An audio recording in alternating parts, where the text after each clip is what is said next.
Hey, I'm Brian Farrell, and welcome to a special bonus episode of City of Refuge. When I set out to produce this podcast series about a little known French community that saved 5,000 refugees during World War II, I did it with the aim of showing how ordinary people can effectively resist the evil we see in our world.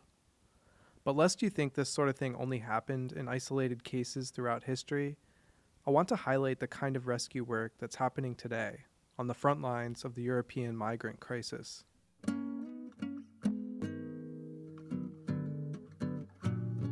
Nobody knows exactly how many people die crossing the Mediterranean each year to flee violence, poverty, and climate change. All we have are estimates. In 2019, the UN's International Organization for Migration put the figure at 1,885, which is the lowest number since the start of the crisis in 2014. But that doesn't mean crossing the Mediterranean is any less deadly.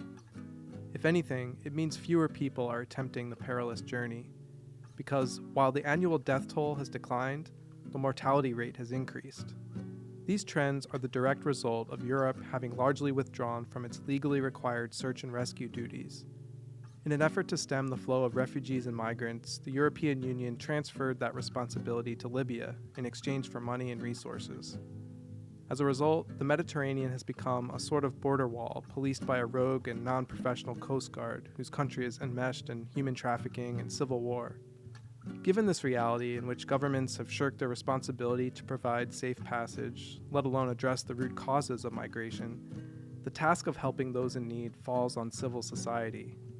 One group providing such help is Sea-Watch International, a German NGO that was founded in 2014 to monitor the situation in the Mediterranean and raise awareness.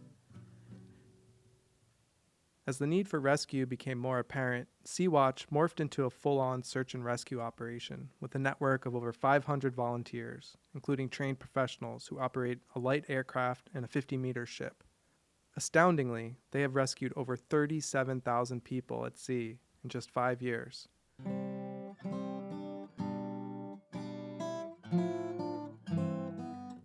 Last summer, Sea-Watch made international headlines when one of its captains was temporarily arrested after defying orders not to dock in Lampedusa, an Italian island south of Sicily. The captain, a German woman named Carola Ricchetta, was carrying 40 migrants rescued at sea, and her decision to defy orders came after a 17-day standoff with the Italian government, during which Sea-Watch was forced to stick to international waters. Ultimately, with lives at stake, she brought the ship into port, where she was taken into custody and the ship was confiscated. Although quickly freed, Ricchetta still faces the possibility of criminal charges. Meanwhile, Sea-Watch didn't get its ship back until December, a full 6 months later. That means search and rescue operations in the central Mediterranean have only just resumed. To learn more about this sadly vital humanitarian work, I reached out to Sea-Watch spokesperson Heidi Sadek. Born to Egyptian parents in the Netherlands, Heidi has been with the organization since 2017 and was on board for last summer's standoff with the Italian government. During our conversation, she explained what a search and rescue operation looks like, the risks involved in such work, and the general outlook for Sea-Watch going forward. But first, she told me about the people they often find at sea and the kind of journey that precedes a rescue. The majority of people displaced in the world today, a record number of almost 70 million, are displaced within their own region. So imagine someone fleeing Cameroon.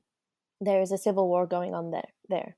You flee first in your immediate vicinity, so people end up in Nigeria. Then in Nigeria, in the north, there are certain security risks as well. There is Boko Haram, and then they are forced to move into Niger.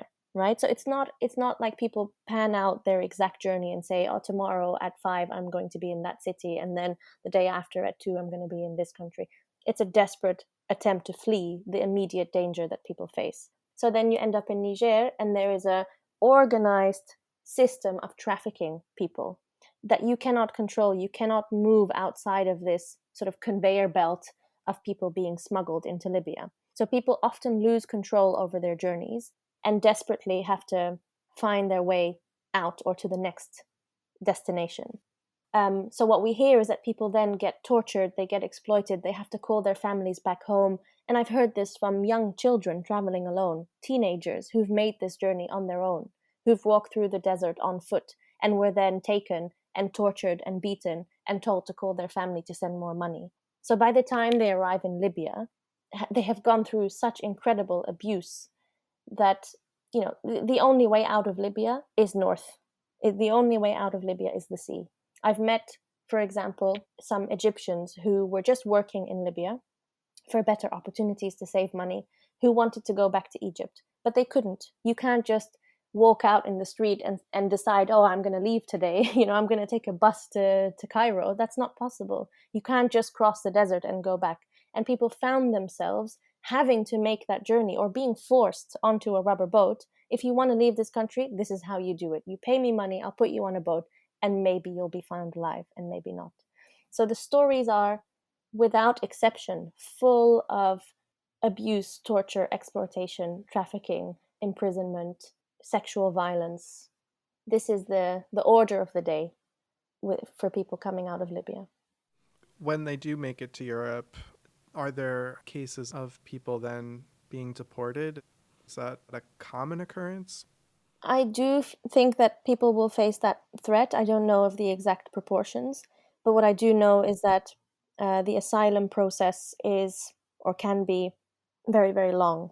I normally don't stay in touch, but there are a handful that I am still in touch with who are still waiting for their asylum process. And we can see this when you look at the camps in Greece, for example, Moria.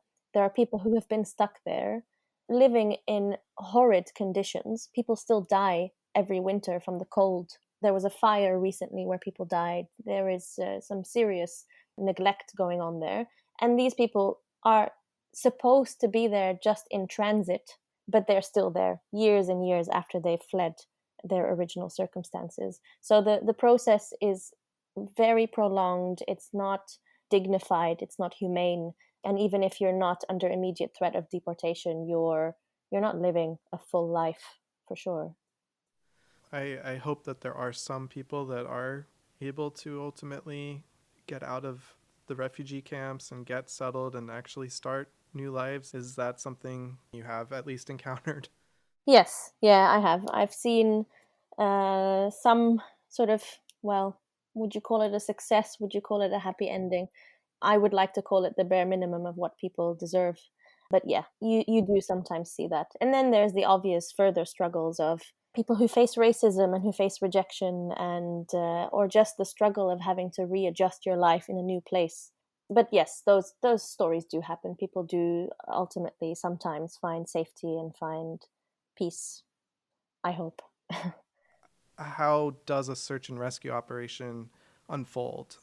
Just to kind of give us a sense of what the work is like and what it entails. Sure. So I'll answer that in what it should look like and in what it does look like.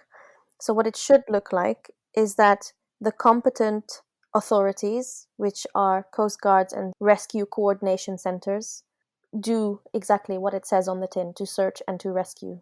So that is a job that belongs to governments, and what that entails in practice is to spot boats in distress. What they should do immediately is alert the nearest or responsible, actually, rescue coordination center, which in this case should be the one in Rome or let's say in Malta. Call them up and say, I am so and so vessel or aircraft, and I have spotted people who are in immediate distress who require assistance. An aircraft usually cannot render assistance. So what then happens is that the rescue coordination center notifies the nearest vessel and says, can you please go and render assistance, as they should under maritime law. Every captain, when they know of a boat in distress or people in distress, like a person overboard or whatever, is required by law to render assistance. And when they don't, they are liable to prosecution. What has happened now in reality is that this has been completely flipped on its head, and there is a culture being created where not rendering assistance is perfectly fine, because that's what Europe wants. So what happens is that we had to find our own way to even know, where boats in distress are. Sometimes you'll be sailing and you'll see them yourself. So really looking through binoculars and seeing a boat, a rubber boat with 100 people on it, and then you go and render assistance. There is also a civil aircraft, so we have our own Moonbird plane that flies and spots boats in distress and then alerts nearby vessels and coordination centers. And then there's also another mechanism, which is something called the alarm phone, which is also a civil organization that has a phone number. Again, what it says, it's alarm. So people who are in distress at sea will call that phone number, often to no avail because they don't know where they are. But if they do know roughly where they are, then a search will be initiated and people will be looking for that boat in distress. That's all before contact is made, before a rescue even happens. The Mediterranean is huge, and when there is a boat in distress, it is very, very hard to find. If that does happen under the right circumstances, then a rescue will be initiated by whoever it is, whether it's us, an NGO, or a commercial vessel. You deploy whatever resources you have. So we have fast rescue boats that go out, hand out life jackets, take people safely, embark them onto our mothership, and then provide them with basic care. So we have medical assistance, we have basic provisions, food and water, new clothes and showers, blankets, whatever it is that they may need. And then a rescue is not over until people are on land. So the next step is to then alert the relevant authorities and say, we have rescued X number of people. Please provide us with a port of safety. And this is where Europe is now completely washing its hands of responsibility and saying, oh yeah, ask the Libyan coordination center, the so-called Libyan Coast Guard, to coordinate your rescue for you, which is hugely dangerous. If you look at videos online of how this so-called Coast Guard conducts itself, it is criminal and it is violent and people die. We have evidence of people dying because of their behavior at sea. So obviously, when we're asked to take people back to Libya as a so-called, in quotation marks, safe port, we would never do that. So then it becomes this political battle to get people to Europe instead of to Libya. How dangerous is this work for your volunteers and your staffers as well? Are the risks mainly legal, or are there other risks involved in doing this work? You're at sea. I imagine there are lots of dangerous things that could happen. Yes, working on a ship always is dangerous, and that is why you need to be well trained and prepared for doing this work. But I would say that, yeah, largely when I go on the ship, what I worry, well, not really, the risk involved for me would be the legal one. But it's never happened so far that someone was actually convicted, because we know that what we do is legal. It's obviously a hugely disruptive and terrible thing that your life is put on hold because you're facing a legal battle, and that has its own challenges, and I really don't want to belittle that. But principally, it won't stick. Interesting to hear all that. I think some part of me was considering this work as maybe a form of civil disobedience, but you've kind of set me straight here by explaining how the core of what you're doing is legal, and that's kind of one of the points. It's interesting because around the time that Captain Corolla was arrested, there was a lot of this terminology being used, civil disobedience. And I know there's a time and place for civil disobedience, and it's a very effective and perfectly legitimate tool. But I refuse to use that term for what we do because it's not. We upheld the law in every single way, and it wasn't disobedience. And I think it's important to get that nuance right in this. Even for ourselves, what we did was perfectly legal, and it will go down in history as the right thing to have done. And yes, maybe in future there will be time for civil disobedience, but this wasn't it. Yeah, and I think it's completely in line with what I've learned about the way rescuers viewed things. They didn't spend time thinking about legalities. To them, helping people isn't illegal. I mean, it's what humans do. This is something I've been giving a lot of thought recently, which is the spectrum kind of between a human interaction of providing assistance, and then on the other end, the radical political action and the resistance against, the fascism and racism of our day. Both really apply here, but sometimes it is just as simple as that. Somebody is likely to drown. We have a ship that is well equipped and people who are trained who can make sure they don't drown. At a very basic human level, that is what our volunteers at sea are doing, to just make sure people are not dying, basic. But then on the other hand, we are very deeply linked to activist movements in all over Europe, and we are very vocally resisting the populism that is all around us and the anti-immigrant policies that are being enforced at Europe's external borders and on the mainland as well. So it is a little bit of both. It's the resistance and the political stance that we're taking, but also the deeply human encounter at sea. Sea Watch, and I'm sure other rescue organizations, have to deal with myths and outright lies about what your work is or what it's contributing toward. I guess some have labeled you as human traffickers or aiding that horrible practice. How do you deal with that? I think we kind of deal with it and move on because it's so clear. How can there be a relationship between us and smugglers when we often don't find boats in distress? If there was such a relationship or a contact, then surely we would be right there waiting. We would know of a position of where a boat in distress is and just make a handover from a smuggler to us. If that was our intention, we would literally be a ferry. But what happens is we're looking for a needle in a haystack. We're looking for people who others do not want us to find. So on a deeper level, there's also the argument of, should the presence of humanitarian assistance be a secret?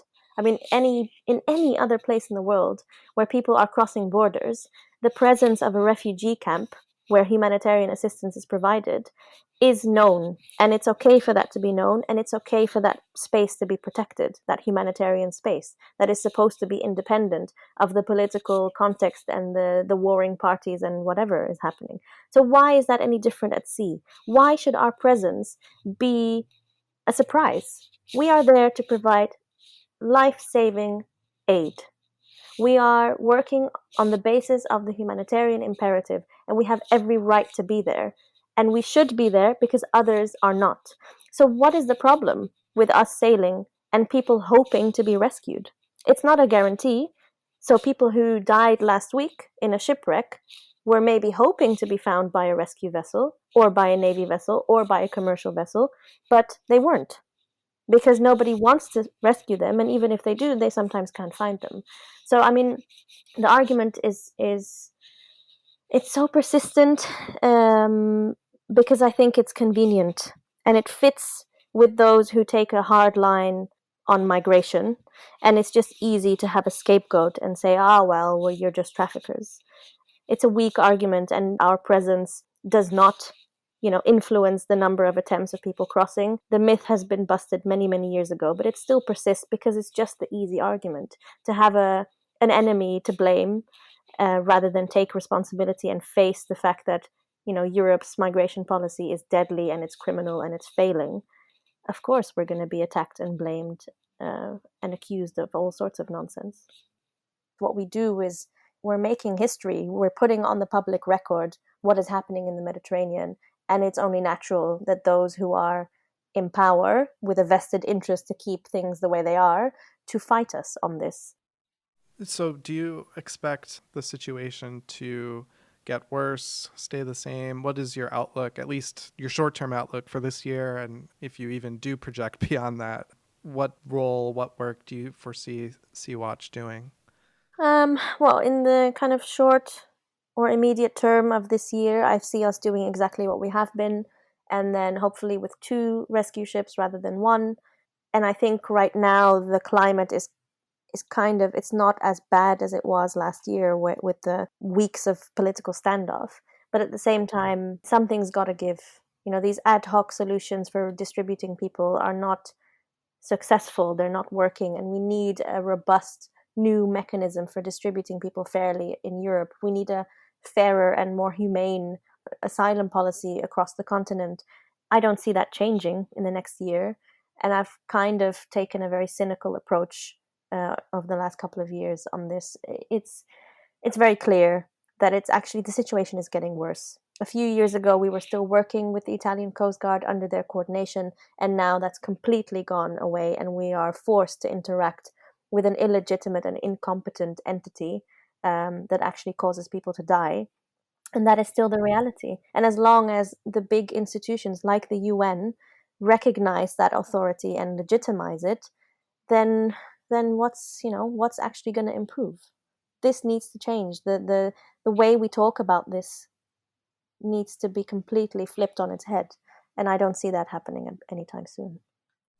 Well, it's so important that you provide this example that ordinary people can be involved in this and can affect change, because that's probably what it's going to take. It's not going to happen in the halls of political power, certainly on its own, not without the involvement and pressure from the general public.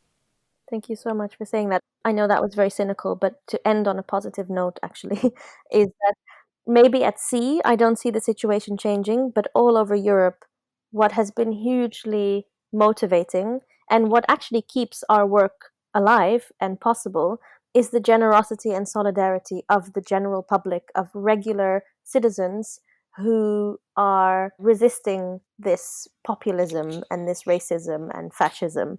And what we see now is this huge movement of people, opening their homes or their churches or places of worship or whatever it is for people who have newly arrived and who are basically defying this policy and this structure coming from the top down. So even mayors, local mayors of cities who say to their minister of interior, actually, you may say that the ports are closed, but I will welcome the people who are now crossing the Mediterranean.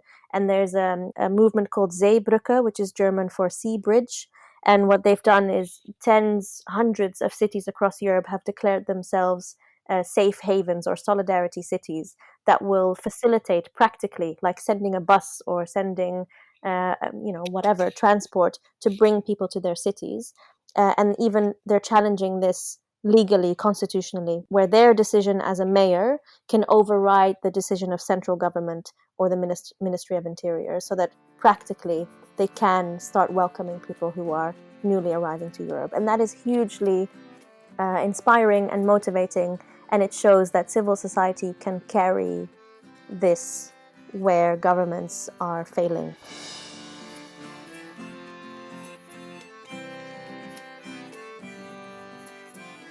That's it for this bonus episode of City of Refuge. I hope to have more for you soon. In the meantime, thanks to my guest Heidi Sadek. You can learn more about her organization by visiting sea-watch.org. That's sea-watch.org. As always, our theme music and other original songs are by Will Travers. And you can get a transcript of this episode, as well as information on the entire series, at wagingnonviolence.org.